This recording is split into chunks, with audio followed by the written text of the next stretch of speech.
Okay, good. Happy Wednesday to middle school boys.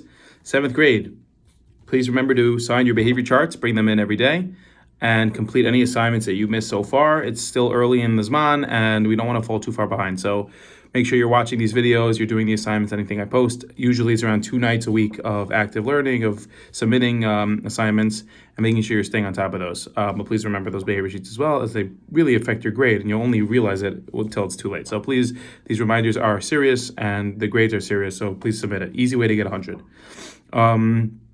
Today we're going to be focusing on Middos Monday, and it happens to be Wednesday. Monday we said, yesterday's video was a little bit haphazard. It was like a sort of like a day where people were still traveling. I didn't want to give homework that night, so we saved it for today for Wednesday, but normally it'd probably be Monday, Tuesday, but we'll see.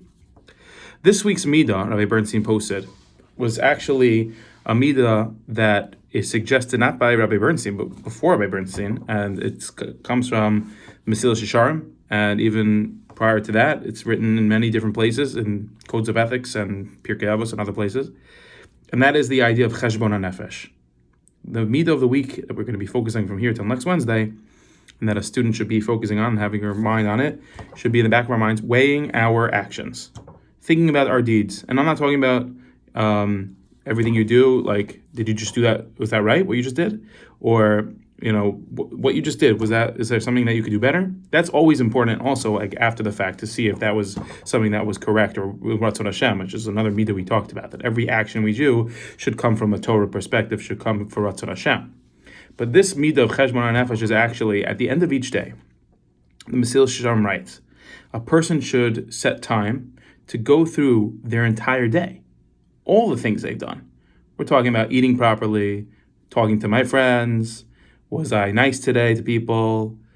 Go through the actions of the day and look through our day and all and everything we've done on it, and sort of reflect on it. He compares it to a salesman. As we know, a person who owns a business, whether it's a relative, a parent, somebody owns his own business. You can ask Matan Moskowitz. Someone who owns their own business needs to reflect every day. What did I sell? How much do I have to purchase to replenish? Do I have anything that I need to write off? How's the business doing overall? And every day, we'll go through it. My father-in-law, he runs his own business.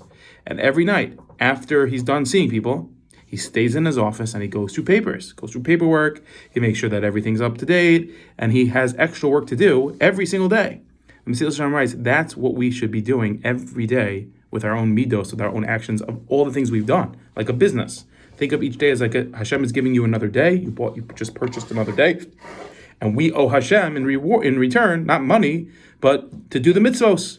HaKadosh Baruch Hu is giving us a business transaction. If we view it that way, then every night before we go to sleep, it's a great idea to think about, was I good today? What did I do badly? What can I improve on? And the Mesilas Yesharim promises that a person will greatly improve because of it, and especially if they set a set time for it. Let's say it's 5 minutes before bed, or right when you wake up, before you eat breakfast, or before you come to shul, or something like that. Set aside the same 5 minutes each day to think about the previous day, or think about the day that you've just had, and reflect on it. It's actually written. There's 10 steps of greatness, written by a lot of people talk about this 10 steps to become a great person, and one of the 10 steps to become a great person is to reflect, on each day, and to try to work on oneself. So that's guaranteed to become a great person, because you're thinking about what you've done. Can I improve? And that's what great people do. What can I do better? They don't just stagnate. Stagnate means they're staying like this on the same level. They want to move upwards. They want to grow and get better, even if they fail. The other thing I wanted to mention was that when we do such a thing, I had a teacher in high school that recommended that we have a little notebook. And a way to make it easier for us to do this and encourage us to do this is that little notebook, a little like square pocket-sized notebook. It could go in a shirt pocket, like I have a shirt pocket here. I could just stick it in there. I could stick it in my sweatshirt I can carry around. And every night before bed, I take it out and put on my dresser, put on my night table, and I take a pen, a pencil, and I just jot down 3 things I'm grateful for that I had happen to me, or things that I think I did well, and 2, maybe 3 things that I could work on, or 2 things that I could work on, a little less negative than positive. So outdo the negative by at least 1. So 3 positives, and then maybe 2 negatives that you think you can improve on. And in that way, we're encouraging ourselves to first have an action associated with it, like writing it down, to encourage us to do it, and we'll have that consistency. And by that, we'll be increasing and growing every single day. That's the midah of the week.